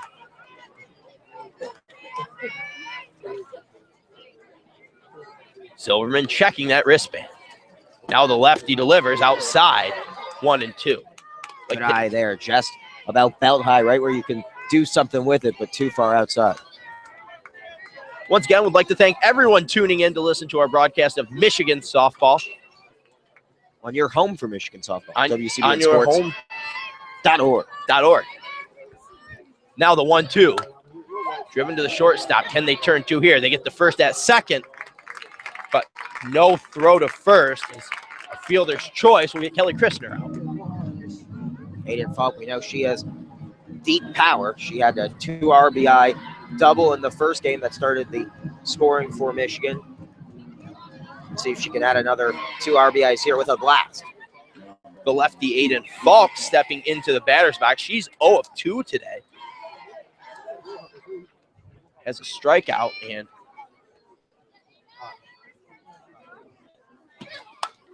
she hits one past the first baseman, but to the second baseman. That'll move up Canfield, but Moore, who is sitting behind Balzer, will corral that in and flip it over to first to get out.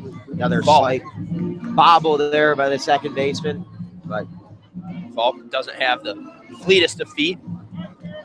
Good hustle nonetheless from her, forcing just 1 out.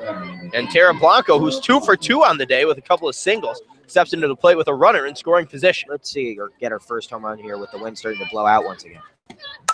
She drives one in between third and short, and Hutch gets aggressive, sending Canfield all the way home from second, and that run will score as another RBI single for Tara Blanco. She's 3 of 3, and all of a sudden might be out of that slump. Yeah, she's looked as good as you could ask today. 3 for 3. Most importantly, though, RBIs on each of those hits. She's really driving the ball, pulling it into left field on each one. Pure contact, really leveling off her swing. I'd say it's safe to say she's out of that slump. Now, Lindsay Montemarano, she had a home run in the first meeting against the Wolfpack yesterday. But today, she is 1 for 2. Nice block there, preventing Blanco from getting to second. Hutchison's been pretty solid defensively behind the plate. Oh, very solid from what we've seen today and yesterday. 1-0 to the third baseman for Michigan. Off speed comes in for a strike, 1-1.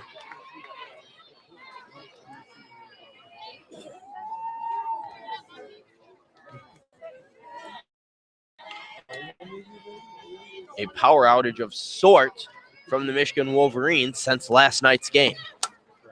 And a line drive down left field into the shrubbery by the home dugout bullpen. Just a little ahead of that one. If she could straighten that one out, we could be headed to the parking lot. Michigan keeps looking fastball, and we've seen it time and time again. Good contact, just well ahead of the pitch. Silverman trying to end this inning here. 1-2, a seeing eye single in between third and the shortstop. And now 2 runners on, 2 outs for Amanda Vargas, who had a surprising double down the left field line. Yeah, probably still the hardest hit ball we've seen today. Silverman, clearly a ground ball pitcher. She hasn't given Michigan much of an opportunity to elevate these pitches. And now we see Madison Uden come in to pinch run for Tara Blanco. A little more speed on the base pass, trying to get that coveted 8th run. Yeah, Michigan trying to end this one in 5. Coach Carol Hutchins complying with our request. Let's see if Vargas can help the cause. Bottom 4, 2 outs. Michigan leads 7-0. We're going to have a meeting inside the circle. I don't think a pitching change will be coming. No, and I'm not sure how it could. Minnesota going to work in those cages along the first base line. They have some nice indoor facilities here. Minnesota will square off against the same NC State team 30 minutes after the conclusion of this game. Always interesting to see how those dynamics work, where one team comes in hot, having just played a game, where Minnesota, you often see these teams sort of work themselves into a groove in this game. NC State, though, doesn't have the time to warm up. They're trying to cool down. They just played a game, and they have to go right back out there. And I think at this point, perhaps a 5-inning game, even in a loss, might do them some good rather than going 7, especially down 7-0. A comeback seems unlikely, if not impossible at this point, knowing Megan Betts, if things get too out of hand, can enter the circle and shut things down for the Maize and Blue. Amanda Vargas now at the plate. First pitch she sees off speed for a strike. Again, low at the knees, nothing Vargas could do there. A surprising strike call from old Bobby DeMeo. Bobby D. Bobby D. The 0-1. Fouled out of play. Almost bare hand caught by a security guard. And that's a catch you got to make. Yeah. He went up one-handed trying to put on a show for the folks and came out looking like a fool. See, when you go 2-hand, you're for sure catching it. You got to have a lot of confidence in yourself to go 1. With that kind of top spin as well. Or I guess backspin, given the direction. Now, because he didn't catch it, Vargas faces an 0-2, and she's going to get hit right in the side, drawing gasps from watchers nearby. Yeah, it hit her right in the meat of the lower back, maybe even thigh area. It was about belt high, maybe a little higher. And it was an off-speed pitch, so no reason to try to jump out of the way. It'll be a simple bruise, but a well-earned one as she gets to first base. Base is juiced for the Wolverines. It looks like Hutch is going to pinch hit. Katie Alexander is going back to the dugout. Who do you think we see here? Maybe Subcheck?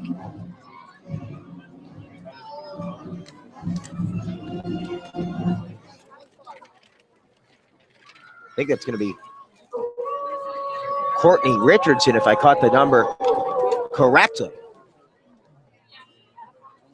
And I will be very proud of myself. We're just waiting for her to turn slightly more. She's talking with Carol Hutchins. We see the 1. Tough to tell from this vantage point. It is Alex Subcheck. Egg on my face. Give a point to me for guessing right there. 2 outs, bases loaded. Michigan 1 run away from potential mercy. First pitch to Subcheck. Comes in there for a strike. Confident strike there from Silverman. Can't afford a walk here. Just checked with our stats team, and this would be the 3rd Mercy win of the year if Michigan can complete it. As Subject fouls one off into the batting cage area where Minnesota is warming up. 0-2 now.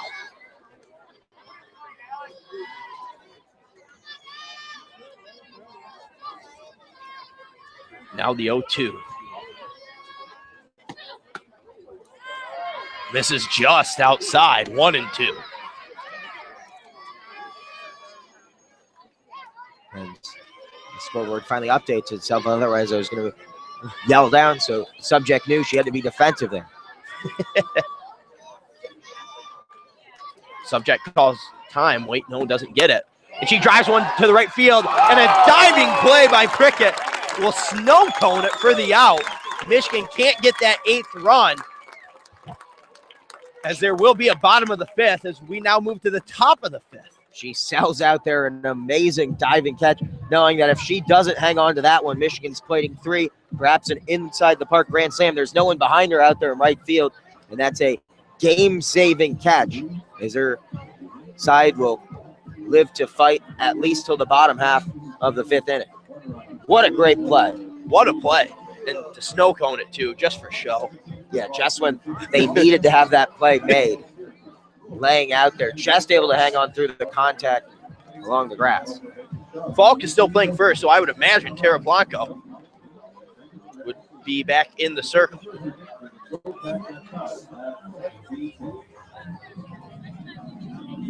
Indeed she will. Katie Alexander back catching. Top of the lineup due up for the Wolfpack, Ross Caraway Hutchison. Plate umpire Bobby DeMeo cleaning up some of those softballs extra fresh.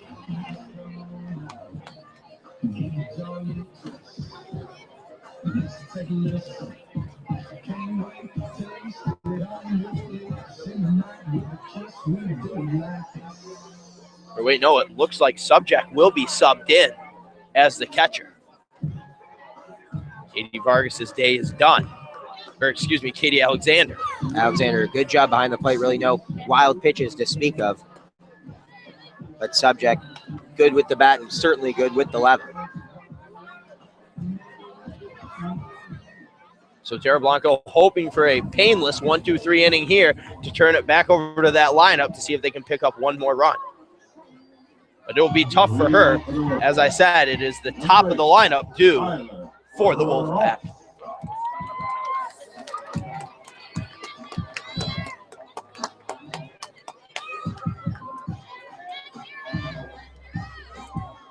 Tyler Ross 0 for 1 today, drew a walk in the first inning and had a fielder's choice in the second.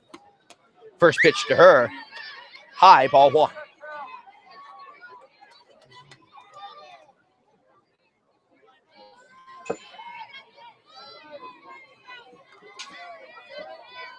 Blanco checks that wristband of hers. Twists, winds up, windmill, deliver.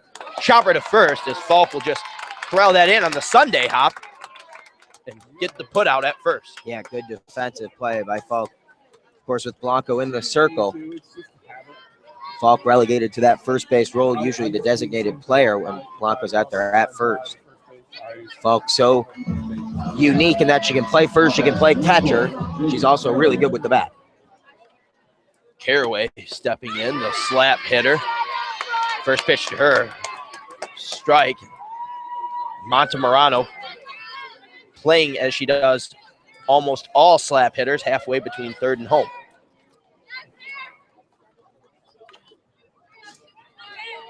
The 0-1. Swing and a miss, 0-2. Great pitch there by Blanco. Seeing the slap hitter going outside with late movement, just catching the edge of the plate.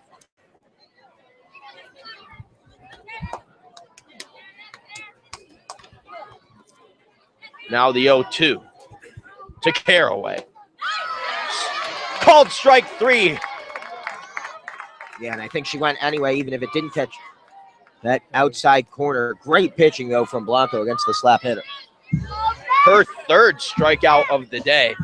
That'll bring up the catcher, Hutchison. So good defensively, but 0-2 at the plate in this one. Has a strikeout and a flyout to left field. Can Blanco go 1, 2, 3 and turn the bats back over? First pitch missed just high. Subject maybe asking Bobby DeMeo where that one missed.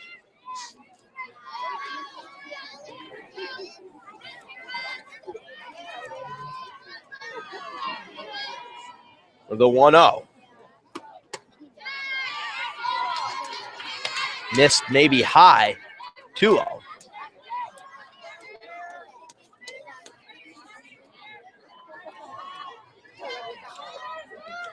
Two outs. Top of the fifth. Michigan up 7-0 here in Raleigh. 2-0 misses low. 3-0. Blanco perhaps a bit too overconfident there, just not on the mark on these past 3 pitches.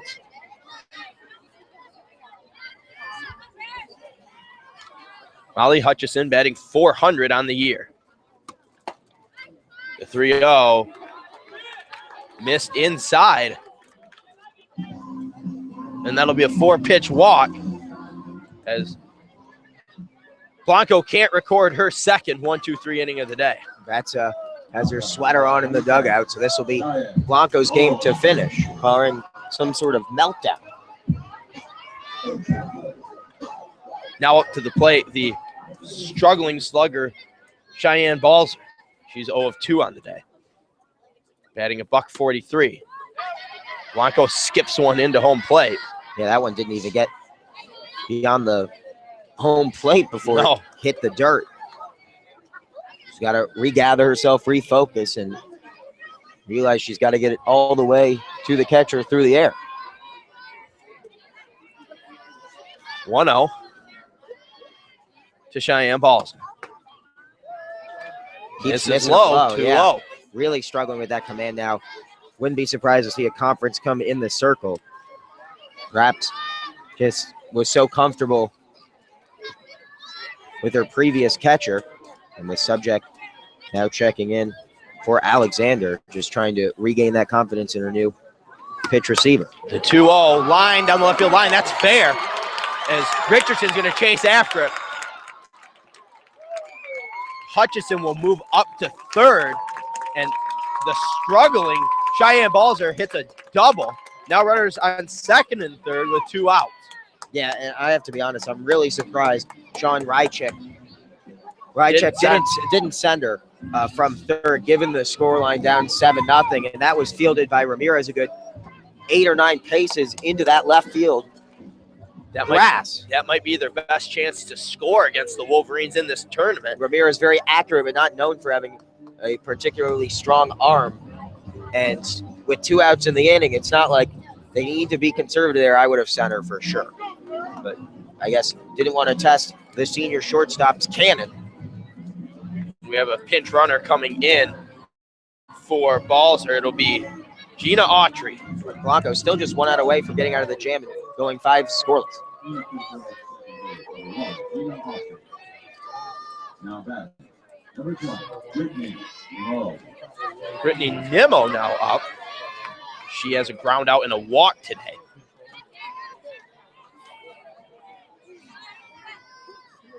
The first pitch to her comes in, must be high ball. We are going to have a conference inside the circle. Yeah, Jennifer Brundage needs to come out here, just settle down her junior.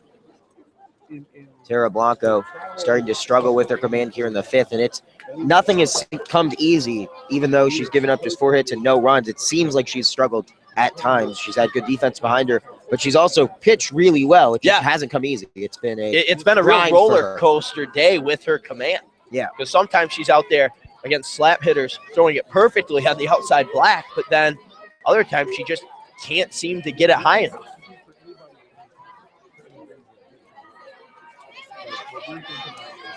Nimmo on third, Hutchison on third, Autry on second, Nimmo at the plate.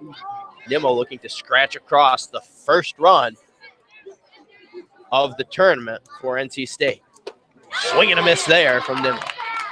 Even the count at 1-1. To be fair to NC State, though, just their second game of this tournament. Every other team has played at least 2.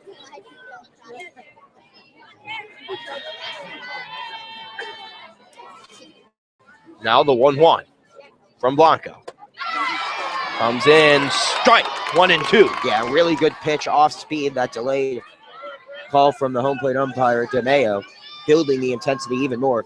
Big pitch upcoming for Blanco, but she has a couple to waste as well. 1-2, 2 outs. Can Blanco get out of another jam? And she does. Swing and a miss from Nimmo. Flips the ponytail back over her shoulder. And again, it hasn't come easy for her at times. She's been laboring throughout this game, but you wouldn't tell from the scoreboard. Zeros across the board for NC State. We're 1 run away from sending the Michigan phones happy, fans home happy, and putting NC State back on the clock. They'll return to this field 30 minutes from the end of this game to face fellow Big Ten foe Minnesota. Michigan, of course, will return to the Diamond tomorrow, 10 a.m. on Getaway Day here at the ACC Big Ten Challenge as the Wolverines, assuming they can close out this one, will look to finish 3-1 against the Atlantic Coast Conference best. And it looks like Silverman will be in the circle once again for NC State. First, they'll have a chance to face Florida State, another ACC power, back on the left coast, a.k.a. the West Coast, next weekend and the weekend after. The Wolverines will be out there playing the West Coast finest and the nation's finest. Top of the lineup, 2 up for the Michigan Wolverines. Peters, Ramirez, Christner. Right out. We haven't seen a home run today. Really the only thing that's been missing from this performance for the Wolverines. And it's a good sign that the bats have come to life and the pitching from Blanco has been stellar, even though she seems to be battling something, either psychologically or otherwise. She's shown a lot of mental toughness today.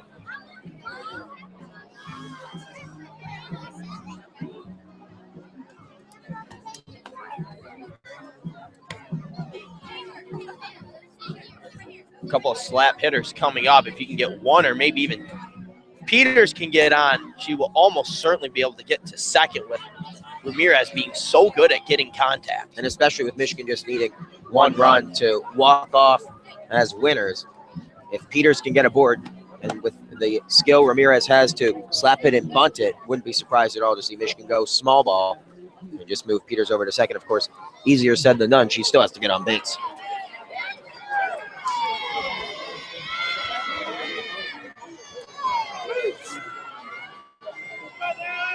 Peters stepping into that left-handed side of the batter's box.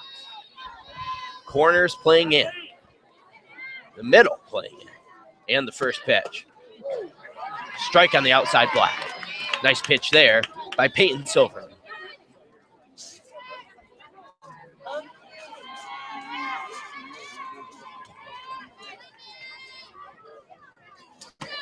One 0, line right back up the middle, past a jumping Silverman. And I'll tell you what, this is the first weekend me and you have been able to see this Michigan team in person. So many holes we knew coming into this year. Natalie Peters, though, is destined to be a future star for this Wolverine team. Just her second year in the program, and she has lived up to all sorts of expectations. She is really talented and will be a great replacement for Abby Ramirez. He is a player that can get on base and cause havoc once she's in the base paths. And speaking of Ramirez, here she is at the plate. First pitch to her, inside. Strike 1. Yeah, seemed too inside for me, but unfortunately not my call to make. Peters on first. Will they go small ball here to try and get her over? And it's almost not even small ball because of the speed of Ramirez. And it is a bunt along the right side, and Ramirez is going to be safe. Excellent execution on the bunt there by Abby Ramirez. As she got it to where it pulled Silverman, made her the one to come field it, as Cheyenne Balzer had to go back to cover the bag. Yeah, Silverman, I think, thought her first baseman was going to charge and make that play. They knew the bunt was coming. We did up here. Everyone in this standing room only crowd knew the bunt was coming. But you know it's a good bunt when it doesn't even elicit a throw. That's how fast Ramirez is and how well that was placed. As you said, dragging the pitcher out of the circle and forcing the first baseman to retreat. And now runners on first and second, nobody out, and Christner at the plate. Michigan only needs 1 to win. Ball misses low, count 1-0. Christner could continue a very impressive weekend by ending this one early. The 1-0 misses outside. And I think this is simply a case of Silverman knowing that Christner has the power to end this one. She doesn't want to give up the walk-off hit, being extra careful with the senior. The 2-0. Right down Main Street, 2-1. Yeah, catching that outside half of the plate. Doesn't want to give Christner anything to pull down that right field line.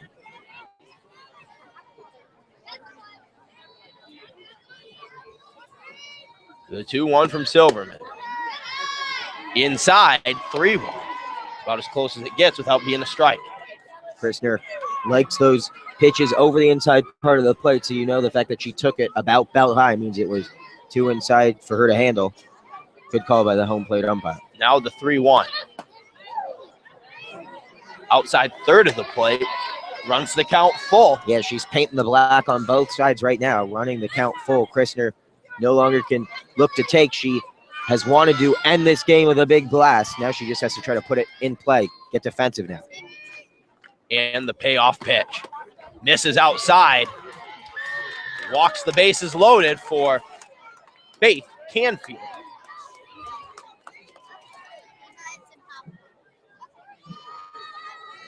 Canfield 1 of 3 on the day. Batting .308 on the season. Chance to send us all home early. Michigan looking for their second run rule victory and a weekend sweep of the host for this Big Ten ACC Challenge, the NC State Wolfpack. First pitch to Canfield, a breaking ball for a strike. The infield and the outfield playing at a depth in which they feel they could throw out Natalie Peters at third on a potential tag. Yeah, with no outs, a deep fly ball will end this one. Really, any ball in play likely to score a Michigan run. 0-1 deep fly ball, and that'll be it. Is it gone? It is a home run, a walk-off grand slam for Faith Canfield as Michigan wins this one 11-0 in a 5-inning run rule victory. And that's a satisfying way to end it. We saw the run rule coming with the bases loaded, nobody out. And after the Wolverines struggled with the bases loaded earlier today, good to see them respond in a much more satisfying fashion. We were waiting for a home run, given how well the offense has played. Rarely you see 7 runs put on the board without a home run. Well, with 11, it's almost a certainty, and a grand slam, a good way to send us into Sunday morning. Leo, who's your player of the game? I'll give it to Faith Canfield. Why not? You end the game with a grand slam. You make me and you happy. We're going to get a good night's sleep before our game that you'll have with me for our listeners at home. 10 a.m. tomorrow, bright and early, Michigan looks for revenge against the Notre Dame Fighting Irish, and they will have momentum coming with a total of 23 runs against the Wolfpack in 2 games this weekend. Tara Blanco, though, certainly deserves a lot of credit, going 5 scoreless. And 3 for 3 at the plate, nonetheless. Yeah, this was a great game for her to get her mojo back, both in the circle and in the batter's box, and I'm excited to bring the finale of this ACC Big Ten Challenge for Michigan and Notre Dame tomorrow at 10 a.m. So tune in, 10 a.m., Michigan, Notre Dame. Call into the station. What's that number again, Leo? 734-763-3500, Tom. Donate if you can, sports. but just if not, tell them you love what we do here in the sports department. So for Leo Blave and Dalton Pataki and the rest of the WCBN Sports crew, I leave you with a good night and a Go Blue.